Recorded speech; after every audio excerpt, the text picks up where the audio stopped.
هلا والله باليوتيوبرز، هلا والله بأعزائي المتابعين، أخباركم؟ إن شاء الله طيبين.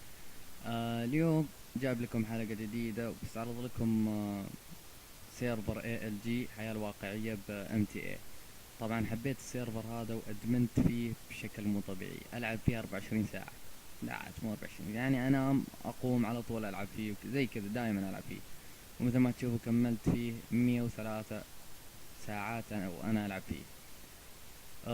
طبعا اللي بشرح اليوم عن السيرفر، ما ادري قلت اني بشرح ولا لا، يعني بستعرض وبشرح. آه اول شيء بشرح لكم كيف تستقروا بالسيرفر.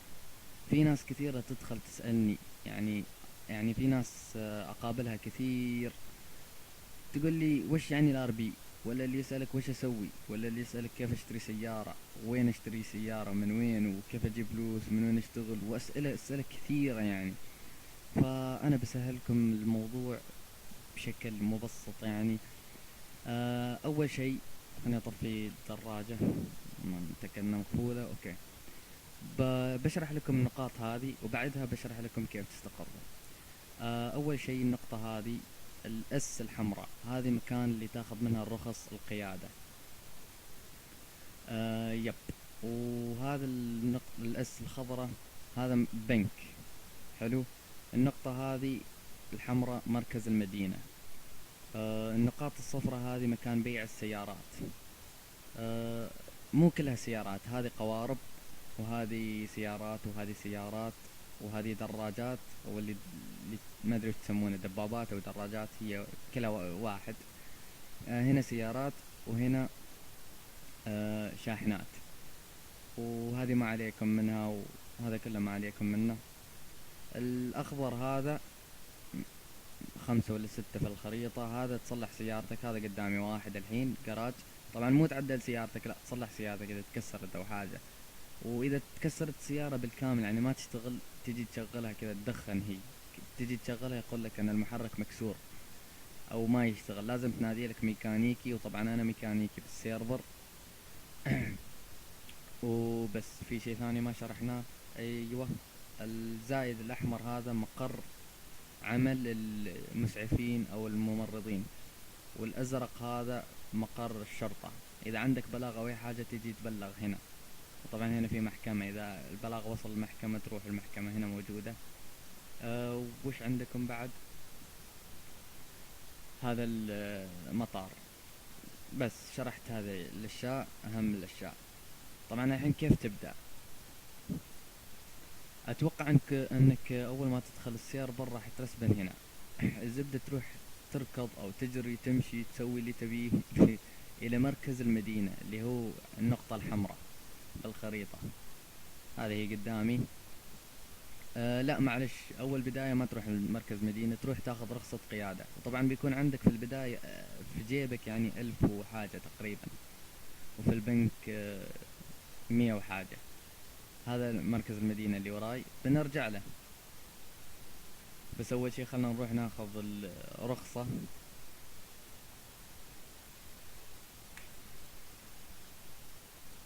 اوكي، تيجي هنا مكان الرخص.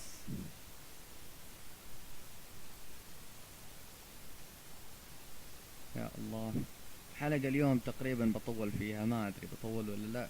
زبدة اني ما بشرح كل حاجة، بس الاشياء اللي بتخليك تستقر في البداية. شوف هذا اكيد عنده سؤال، اكيد عنده سؤال. اوكي، وش فيه ما يركب؟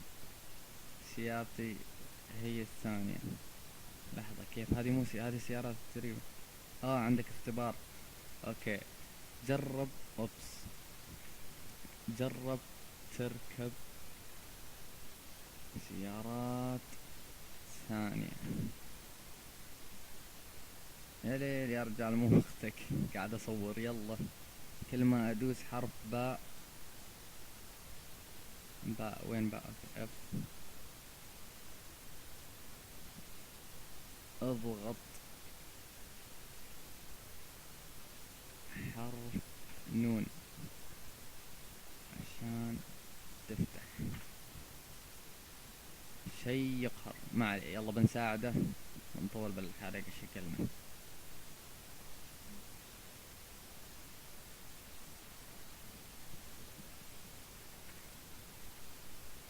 ادري جرب اركب هذا.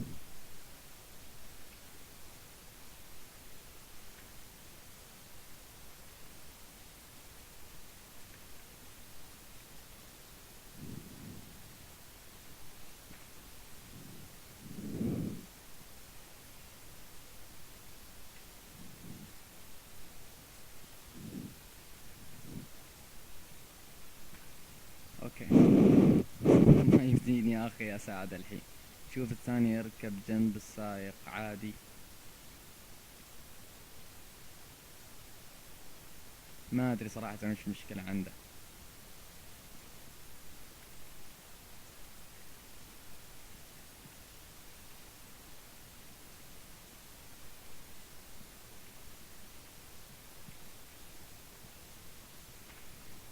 يلا معلش اني شو اسمه اخرت عليكم. المهم تدخل هالمبنى من حرف اف، تيجي عند السهم هذا اللي جاي على تحت. ما عليكم من البيبان هذه كلها والشخص اللي هناك، تيجي على طول هنا عند الباب اللي على اليسار وتكلم البنت هذه. طبعا تطلع السهم من حرف الام وتضغط عليها بكليك يمين وتضغط تول. تاخذ الرخص من هنا. طبعا رخص القيادة، قيادة السيارات انا ما اخذها، ورخص الصيد تقريبا ما اخذها. باقي عندي هالرخصتين ما عندي اياهم، مع اني اسوق برا دراجة بس ما عندي الرخصة. الاسئلة اللي تيجي شو اسمه صعبة، حقة الدراجة. طبعا تضغط على رخصة السيارة بيطلع لك اسئلة وخيارات اجوبة، يعني 3 خيارات. الخيارات اللي مكتوب عليها اكس اكس اكس اكس هي الخيارات الصحيحة، فتضغط عليها كلها وراح يقول لك اطلع برا عشان تاخذ سيارة وتتدرب فيها. طبعا تاخذ واحدة من هالسيارات وتروح تتدرب. بعد ما تخلص التدريب راح يعطونك الليسن مباشرة. اوكي، المكان الثاني اللي هو يعني تروح له اللي هو مركز المدينة. مركز المدينة تاخذ منه شغل عشان تشتغل وتجمع فلوس وتستقر وتشتري سيارة وبيت ومحلات لو تبي، او جراج، او تاخذ رخص ميكانيكي، رخصة الميكانيكي، يعني تكون ميكانيكي زيي وزي كذا. هذا مركز المدينة اللي عليها علم امريكا.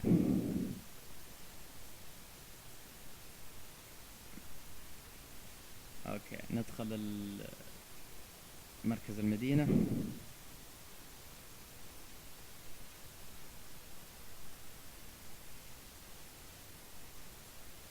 يا اخي احس بشو اسمه مدري وش ما ساعد ذاك. اوكي ما عليه، بيحصل احد يساعد ان شاء الله. المهم تيجي عند البنت هذه تضغط عليها وتكتب تول. تختار اول خيار I want to able for a job، وتختار الوظيفة. من هنا عندك هذه توصيل بضايع، وهنا تاكسي، سائق تاكسي، وهنا سائق باص، وهذه ما اعرفها صراحة. تضغط عليها مرتين وتاخذ الوظيفة. طبعا بعد ما تاخذ الوظيفة يمديك تروح داخل هالمكان وتاخذ اكل من عند هذا الشخص ببلاش، يعني مجاني، اكل مجاني لاصحاب الشركة اللي يشتغلوا بالشركة. المهم اذا اخذت باص تروح مواقف الباصات اللي تقريبا تكون موجودة هنا بهذه الجهة، اغلبكم يعرفها جنب سكة القطار. تركب الباص، تكتب، تضغط تي وتكتب سلاش ستارت باص، تضغط انتر، على طول راح يبدأ معاك الشغل. والتاكسي تدور ناس تبغى تاكسي، وموصل بضايع توصل بضايع. طبعا اول ما تاخذ وظيفة موصل بضايع راح يطلع لك شعار بالخريطة اللي هي شعار شاحنة موجود هنا. تروح هناك وتاخذ لك باص وتركب بضايع وتوصلها، يعني توصلها هنا بالمدينة وتحصل مبالغ كبيرة.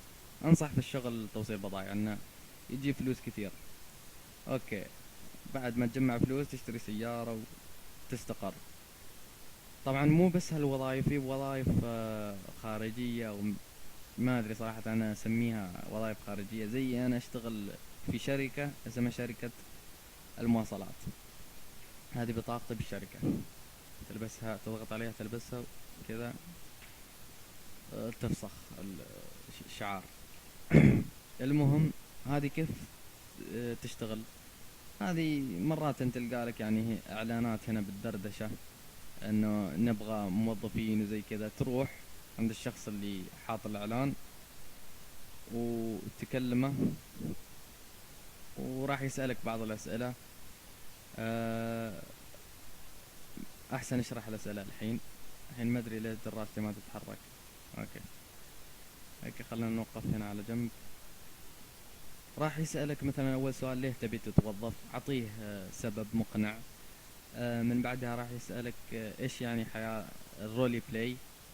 طبعا لو تضغط F1 هنا يطلع لك قواعد سيرفر. مفهوم الحياة الواقعية هذا الرولي بلاي. بعض المفاهيم هذه للرولي بلاي، أبسط شيء إنك تقول الرولي بلاي هي الحياة الواقعية أو اللعب في الواقع. وطبعا هذه لازم إنك يعني تقراها. أنصحك تقراها عشان ما تغلط، وتكون يعني حياتك بالسيرفر ممتازة. أوكي، وثالث سؤال ممكن، لا مو ممكن، هذا أكيد راح يسألك: تعرف الار بي؟ ناس كثيرة تسأل عن الار بي كثير. الار بي اللي هو سلاش مي سلاش دو. مثلا هذه، شوفوا، هذه مثلا اذا تبي تقتل شخص، تبي تسوي شيء، تصلح سيارتك، يعني لازم تكتبها.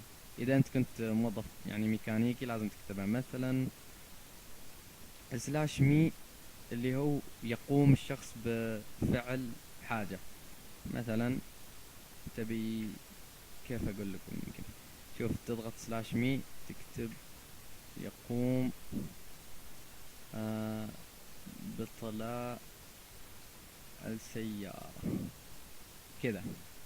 تضغط انتر، راح يبين انك، يبين للناس انك انت قاعد تطلي السيارة. سلاش دو تسأل، مثلا انا حطيت لون على سيارة، انا ميكانيكي، كميكانيكي صبغت سيارة شخص. اسأله مثلا سلاش دو: هل اعجبك اللون؟ زي كذا. او مع استفهام طبعا. شو اسمه، اي استفهام، نسيت اكتب الاستفهام.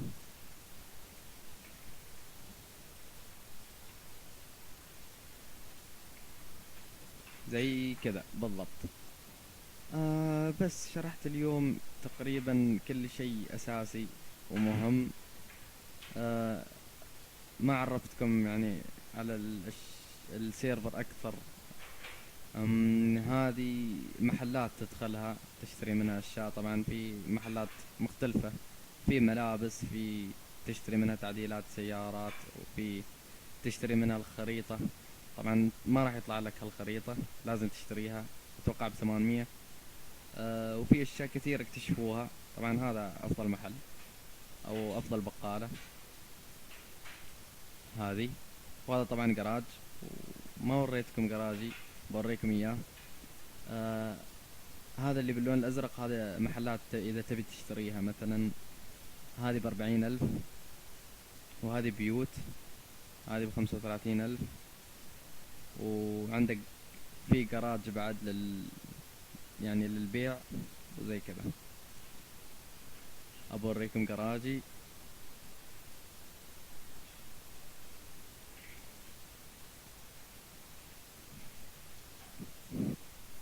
ما قلت لكم في طريقة ثانية ترى عشان تحصل وظائف، اللي هي مو بس انه يعني يكتبوا لك هنا ان نحتاج وظائف وزي كذا، لا، بعد يمديك تدخل منتدى وتقدم بالمنتدى انك تبي مثلا وظيفة وزي كذا.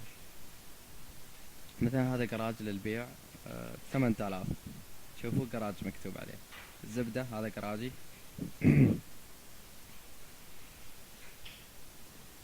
حياكم الله فيه. وانا تقريبا متواجد دائما بالسيرفر، او تقريبا نص يومي بالسيرفر. اعدل سيارات وزي كذا. هذه سياراتي، والحمد لله على كل حال. وبس هذه كانت الحلقة. طبعا في حلقات ان شاء الله جاية بالسيرفر، خاصة بالسيرفر يعني، او متعلقة بالسيرفر. واي حاجة تبغون شرح لها اكتبوا لي بالكومنتس، وان شاء الله أنا على طول يعني ما بأخر وبنزل. وهذا بعد شوفوا اللي بكتبه الحين شيء ضروري.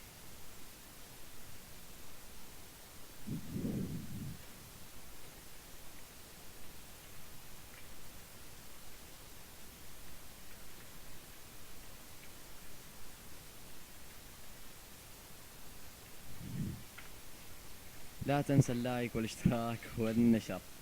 واعطيتكم طريقة انك تكتب كلام فوق راسك. انا طبعا يعني احوم بالمدينة واكتب مثلا ميكانيكي، فالناس تشوفني اني انا ميكانيكي وتطلب مني اني اعدل سياراتهم زي كذا. فبس هذه الحلقة ان شاء الله انها عجبتكم وفهمتوا منها. ومع السلامة.